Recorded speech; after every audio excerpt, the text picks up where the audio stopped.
Salut à tous et bienvenue sur footballclubdemarseille.fr. Nous sommes le mardi 29 août, il est 14 h et on va ensemble commenter les toutes dernières rumeurs mercato avec mon cher ami Mourad. Voilà, on va essayer de faire ça jusqu'à la fin du mercato et puis même voir le 31 de faire plusieurs petits flash mercato, des breaking news, pas breaking foot. Hein. Mohamed, on ne pique pas ton truc promis. On va lui laisser, par contre on va tout de suite parler de la rumeur la plus chaude. C'est même plus qu'une rumeur, c'est RMC qui a sorti l'info. Abdenour est tout proche de rejoindre l'Olympique de Marseille. Il serait même dans l'avion. C'est une info qui a été confirmée par plusieurs personnes, par Yahoo Sport aussi, Manu Longeon et puis l'équipe. Donc c'est très très chaud, apparemment à près de 2 ans. Alors près de 2 ans, est-ce que déjà sportivement pour toi c'est plutôt une bonne chose de recruter Abdenour? Il fallait quelqu'un en défense côté de Rami. Ouais, mais bon, ça sent un peu le panic buy. Hein. C'est panic buy is coming, comme nous disait notre ami Babas de Twitter. C'est en train d'arriver. Donc là, mais attends, pour ceux qui ne parlent pas anglais, s'il te plaît, ça veut dire quoi ça? Et Game of Thrones, il y a le fameux Winter is coming, l'hiver arrive. Et il y avait cette petite caricature qui tournait un peu sur les réseaux sociaux où on voyait le personnage de Game of Thrones qui dit tout le temps l'hiver arrive, avec écrit les panic buys, c'est les achats de panique arrivent. Donc voilà, là on est dedans. C'est quoi, il reste plus que quelques heures, il faut à tout prix. Et puis il reste plus que. Ça ressemble un peu parce qu'on a aussi un peu quelques infos là-dessus. On nous avait dit que grosso modo Abdenour c'était pas trop ce que Garcia voulait. Alors une fois on nous dit que c'est Garcia, une fois que c'est Zoubi qui a mis un peu. Bref, ça semblait pas vraiment faire l'unanimité. En tout cas, ça date depuis le mercato de janvier cette histoire Abdenour. Ouais, c'est notamment Mathieu Grégoire, journaliste de l'équipe, qui a dit qu'on aurait pu l'avoir dès janvier. Donc voilà quoi, Abdenour, c'est un peu le truc. On ne devait pas prendre de défenseur, ce qu'on nous a dit en conférence de presse, en tout cas on nous l'a dit, répété, martelé. On fait l'attaquant, et c'est toi qui es souvent en conférence de presse, c'est ce qu'on t'a dit, hein, tu confirmes? Alors, officiellement, nous on nous dit effectivement il n'y aura qu'une seule recrue, ça sera un attaquant. Garcia l'a dit et donc finalement, on se retrouve avec Abdenour. Alors Abdenour, attention, tout le monde garde en tête le souvenir du joueur de Monaco, celui qui avait été très bon. Et on se souvient d'ailleurs que quand il est sorti la saison Bielsa avec Monaco au Vélodrome, quand il sort, on marque 2 buts derrière. C'était un peu le rock. Mais depuis, à Valence, il n'a rien fait du tout. Et il a même été catastrophique. Ça fait 6 mois qu'il n'a pas joué. Non, bon, je pense que c'est surtout sa condition physique qui peut être inquiétante. Voilà. Donc après, moi encore une fois, je ne regarde pas tous les matchs de la Liga. Donc j'étais parti demander son avis à un spécialiste, François Miguel Boudet. Vous pouvez retrouver son interview sur FCM. On lui a demandé ça en juillet. Tu le fais bien le service après. Je suis un peu habitué de ça. C'est le SAV de FCM. Reviendra après le mercato. Et lui nous avait dit que c'est pas un coup sûr Abdenour, c'est quand même un peu un pari que parmi les 3 défenseurs c'est un pari de le relancer parce que encore une fois c'était quand même un rock défensif. Voilà, c'était quand même c'est un joueur qui a des qualités. De la complémentarité entre Rami et Abdenour. D'accord. D'ailleurs, voilà, encore une fois, dans cet article, c'était juin, et donc je lui ai demandé, il y avait 3 noms qui circulaient, Rami, Mathieu et Abdenour, et il m'a dit, Rami c'est le plus sûr des 3, Mathieu c'est complètement cramé. Dieu merci, il ne va pas arriver ici. Et Abdenour, il a dit c'est pas un truc sûr quoi. Surtout que lui il est spécialiste de Valence, donc il a dit il n'a pas beaucoup joué, etc. Donc c'est un peu un pari. Donc attention, ça peut bien fonctionner, on l'espère parce qu'encore une fois, on le répète toujours, on a émis des critiques, mais on est supporters de l'OM. Nous on veut voir le club réussir. Donc espérons qu'Abdenour revienne à son niveau de Monaco la 2e saison parce qu'on a tendance à en faire un petit peu trop. Abdenour, c'est quelqu'un qui a fait quelques bonnes saisons à Toulouse, une bonne saison à Monaco. Sa première saison à Monaco, c'était déjà pas génial, la 2e, elle est bonne. Et depuis qu'il n'a rien fait. Donc il a un potentiel, mais attention, on n'a pas acheté une valeur sûre. Voilà, moi j'aime bien ce truc. C'est pas un coup sûr. Abdenour, ce qui est bien, je tiens à le souligner, c'est que c'est un prêt de 2 ans. Donc on peut peut-être se retourner et on n'est peut-être pas trop engagé là-dessus. Ce qui est bien aussi, c'est qu'il fallait vraiment un défenseur et qu'il y aura très certainement un défenseur. Donc Abdenour, c'est très chaud. On n'attend plus que l'officialisation, la confirmation. Allez, on zappe tout de suite. Je ne sais pas s'il y aura un effet spécial pour le zapper, mais on va parler de quoi? De Rolando du coup. Est-ce que Rolando, du coup, va bouger parce que ça aussi, ça vient de sortir.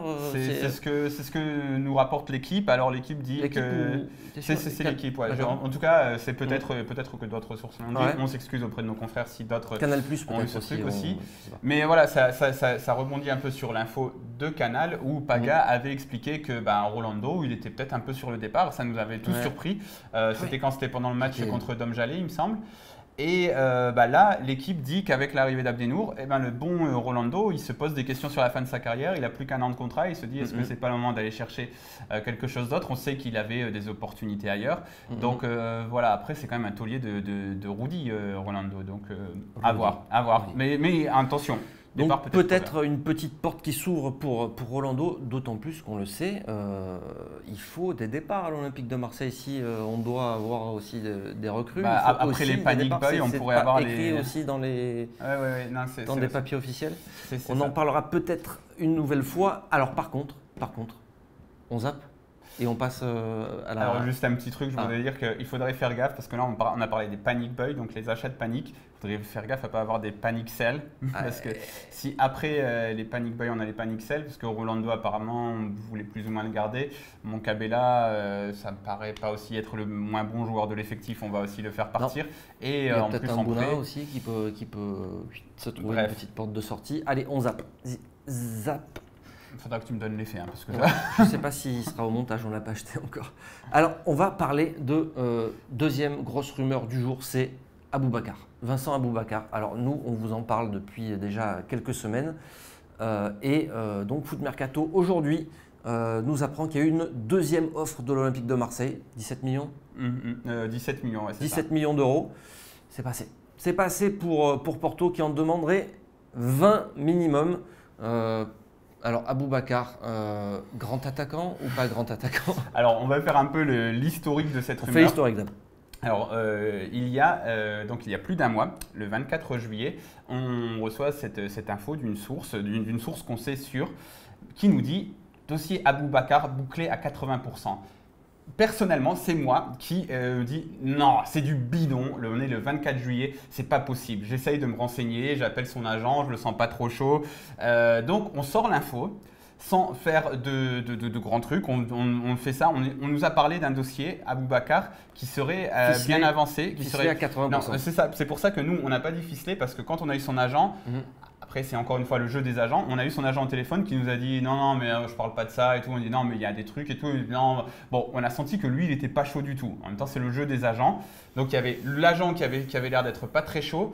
Il y avait la piste qui paraissait pas très probable. On a sorti ça en vous disant, en prenant d'énormes pincettes. Et moi, je me disais que c'était pas du tout faisable.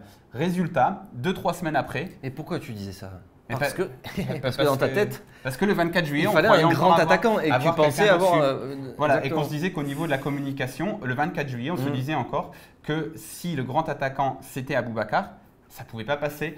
On se disait que c'était pas possible, qu'il n'était pas assez gros, que c'était pas assez gros, que c'était pas le genre de truc qu'on attendait. Garcia n'avait pas encore fait d'ailleurs son interview dans l'équipe où il disait que Giroud c'était mort. On avait encore ces noms-là en tête. Moi, ça me paraissait complètement irréalisable. Cependant, quelques semaines après, la piste elle se confirme et aujourd'hui, c'est même, on parle même d'une priorité à Aboubacar. Et là, tout de suite, on se souvient de cette source qui nous avait dit un dossier ficelé à 80%. À 80% depuis le 24 juillet. Alors, par contre, il reste 2 jours de mercato. À mon avis, ils ont fait des offres à 10 attaquants en même temps parce que… Ça y ressemble un peu. Ça y ressemble un peu quand même. On va essayer de pêcher ce qui est encore pêchable. Mais il y a plusieurs hameçons qui ont été lancés. On parle aussi d'une offre. Ce matin, l'équipe parlait d'une offre pour Origi. Donc, ça va peut-être se jouer entre Origi, Aboubacar et… Et qui c'est? Et Diego Costa. Et qui Diego Costa? Non. En tout cas, c'est pas nous qui en avons parlé la première fois. Un petit peu. Un petit peu, si. Non, mais d'abord, il faut rappeler que c'est quand même… Le mec de CNews dont on a oublié. Oui, non, CNews, mais avant ça. Moi, je parle simplement d'une interview donnée par… Donc, il a mis un petit peu le feu aux poudres, monsieur le président. Un certain Jacques-Henri. Voilà, en expliquant que c'était une piste envisagée aussi. En tout cas, il avait le profil. Il a loin d'avoir fermé la porte. Loin d'avoir fermé la porte. Il a le profil et Marseille est aussi disposé à mettre 30 millions, 30, 40, 50 millions d'euros si l'attaquant remplit toutes les cases.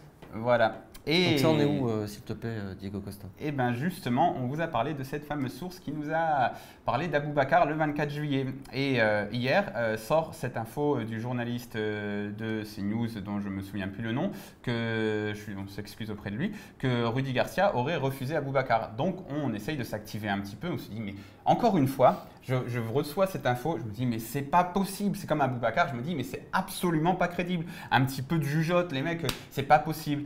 Pourtant, en période de mercato, là, j'apprends beaucoup. Apparemment, tout est possible. Donc, on se renseigne. On a une première source interne au club qui nous dit qu'en effet, il y a eu quelque chose comme ça et qu'il y a même eu un peu du grabuge sur ce truc, que c'est un peu levé le ton, que le ton est un peu monté entre Garcia et Zoubi sur ce dossier. Et puis, une deuxième source, celle qui nous avait annoncé un dossier Aboubacar le 24 juillet, qui vient nous dire… source interne au club, on précise. Hein. Voilà, qui nous répète la même chose. Donc là, on commence à se dire… Mais encore une fois, je vois beaucoup de réactions, beaucoup de personnes qui disent « Non, mais vous racontez n'importe quoi ». Ça me paraît complètement improbable. Ça me paraît improbable que Garcia puisse refuser Diego Costa. Pourtant… c'est les informations qui nous reviennent. Donc après, il faut aussi le dire, les sources peuvent aussi nous dire n'importe quoi, etc. Cette source, cependant, elle a prouvé, et pas que sur le dossier Aboubacar, aussi un peu plus tôt sur d'autres trucs, que c'était fiable. Alors, donc. On a envie de la croire, en même temps, on n'a pas envie de la croire. Mais on vous donne l'information, c'est aussi après, il faut notre métier. Il faut aussi faire gaffe parce qu'on nous dit ça comme ça. Après, on nous dit Garcia aurait refusé Costa. On nous parle aussi peut-être d'un dossier Giroud qui l'obsédait un petit peu, sur lequel il était bloqué. Donc peut-être que c'est pas aussi ces dernières semaines que ça s'est passé, que l'info elle sort maintenant, mais que c'est un peu plus tôt que ça s'est passé. C'est un peu plus excusable de vouloir plutôt Giroud que Costa. À la limite de la limite, on peut commencer à le comprendre.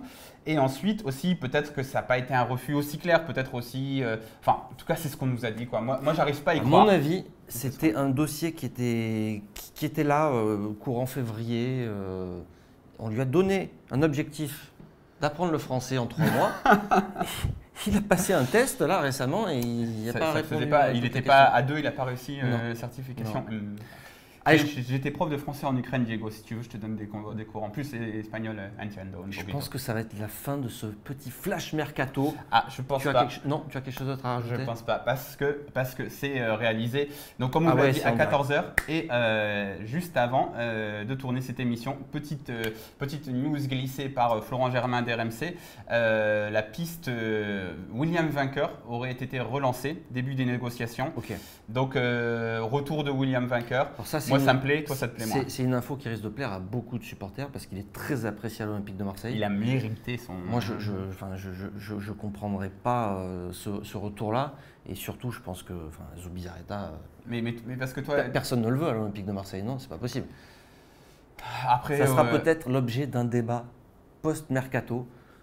On dira au revoir à tout le monde. Allez, merci à tous de nous avoir suivis. C'est la fin de ce flash et on vous donne rendez-vous demain, probablement même heure, pour un autre flash mercato. À très bientôt sur Football Club de Marseille.